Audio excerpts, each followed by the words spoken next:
After successful completing this topic, the students will be able to use the definition of limit to estimate limits, use properties of limits and direct substitution to evaluate limits, use dividing out technique, use rationalizing technique. Limit of a function. The function fx, which is equal to x square minus 4 upon x minus 2. If we draw this graph, then after taking various values of x, I will get the various values of y. And I will get the graph like this, at which at the point 2 I have a hole. This means at x is equal to 2, function is not defined.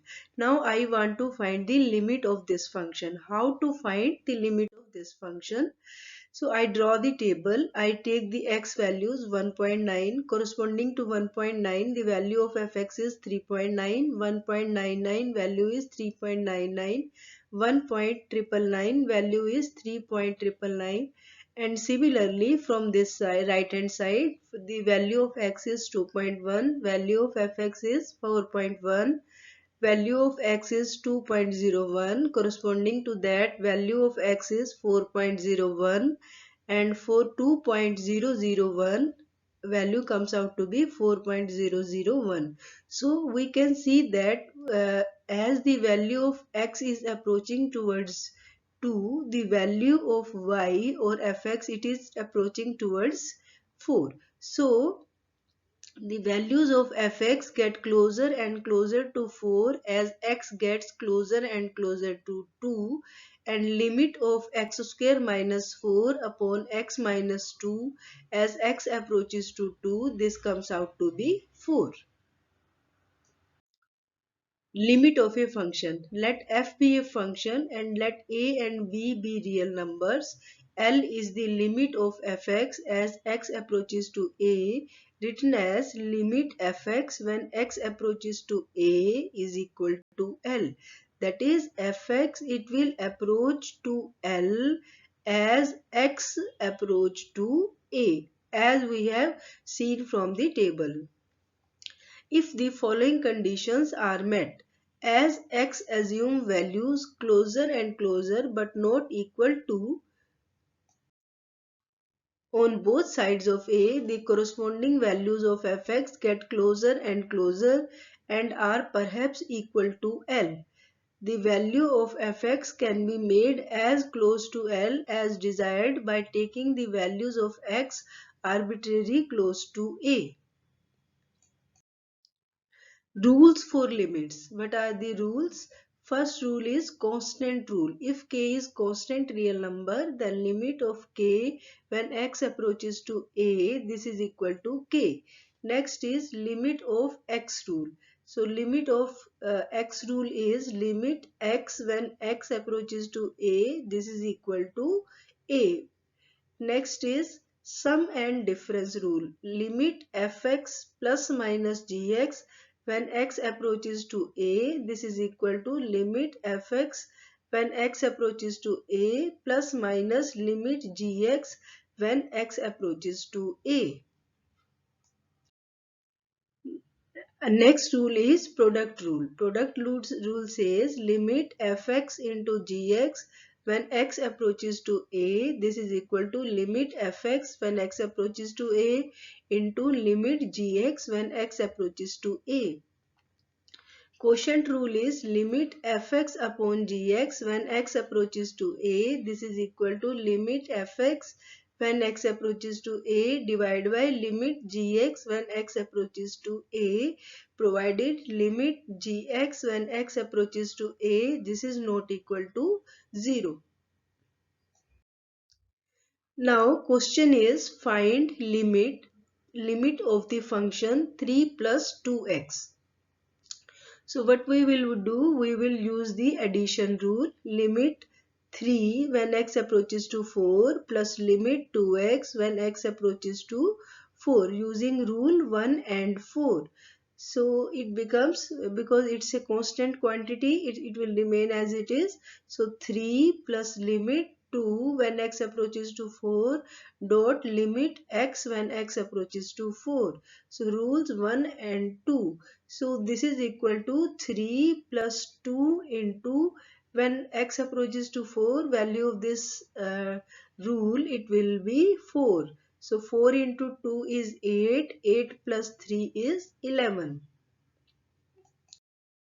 Next is direct substitution and properties of the limit. So we will solve some questions.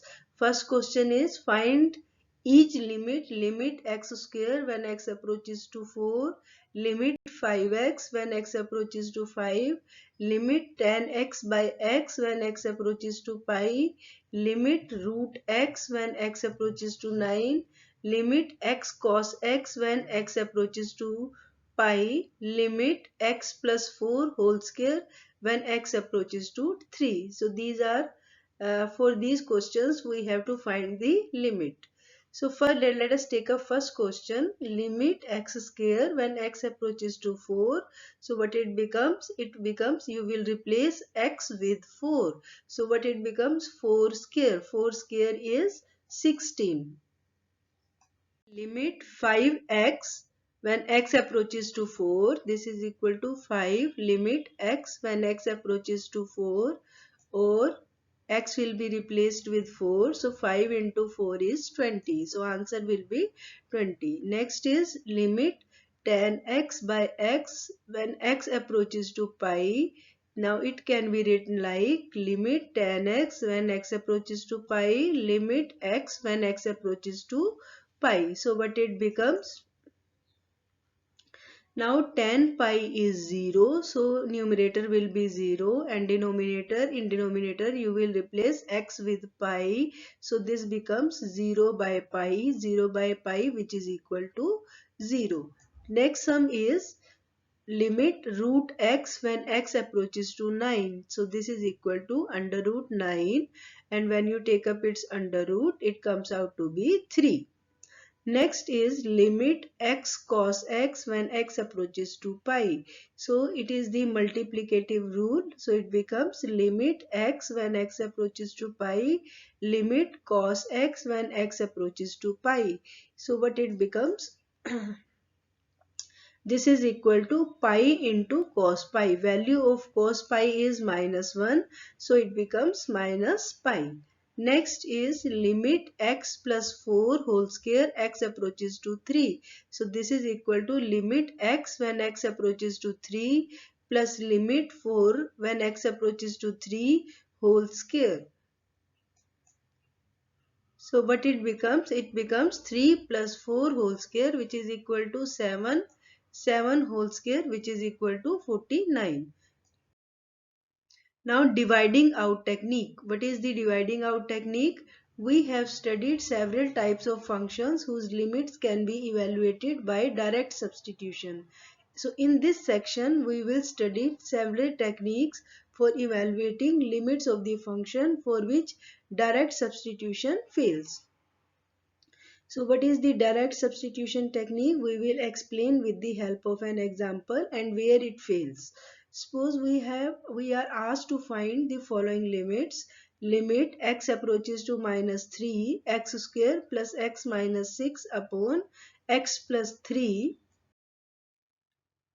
So direct substitution fails because -3 is the 0 of denominator. On taking x as -3, I am getting the denominator as 0. So by using a table, however, it appears that limit of the function as x approaches -3 is -5. So you can see that as we are approaching towards x is approaching towards 3, your fx it is approaching towards 5. From this side also, from right hand side also 2.99 to towards left, and it becomes -4.999. It is again approaching towards 5. It is approaching towards 5, but it is not exactly -5 if you take the limit. So find the limit. What will you do? You will make the fractions of this part x square plus x minus 6. The factors will be x plus x minus 2 into x plus 3 upon x plus 3. X plus 3 and x plus 3 goes. So you are left with x minus 2. Substitute the value of x as minus 3. So it is comes out to be minus 5. So in this way, this is the rationalizing technique in which directly you are getting the denominator 0, but if you are applying the direct technique you are getting the limit as minus 5. Next is rationalizing technique. Another way to find the limits of some function is first to rationalize the numerator of the function, that is called rationalizing technique.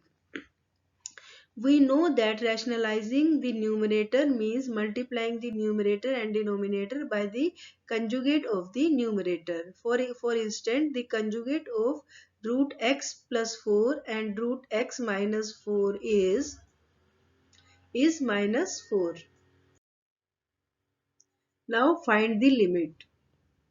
Limit under root x plus 1 minus 1 upon x. So how you will solve this? Now if you directly take the limit, then it becomes 0 plus 1 under root, which is equal to 1. 1 minus 1 is 0 and 0 upon 0 we are getting indeterminate form. Now what will we do? We will just rationalize it. So on rationalizing, we will multiply the numerator and denominator with root x plus 1 upon root x plus 1 plus 1. So what it becomes? I will get the numerator as x plus 1 minus 1 and denominator as x under root x plus 1 plus 1. Or on solving I will get this, and x it get cancelled out. So I will get 1 by under root x plus 1 where x is not equal to 0. So by rationalizing I will get the limit as this. So when I take x as 0 I will get the answer as 2. So denominator is 2, numerator is 1, answer will be 1 by 2. Now you have one-sided limit. What limits are said to be one-sided limits? The limit of fx when x approaches to c doesn't exist when the function fx approaches a different number from left side of c than it approaches from the right side of c. So this type of behavior can be described more concisely with the concept of one-sided limit. So limit fx when x approaches to c negative, this is equal to L1, or fx it approaches to L1 as x approaches to c negative.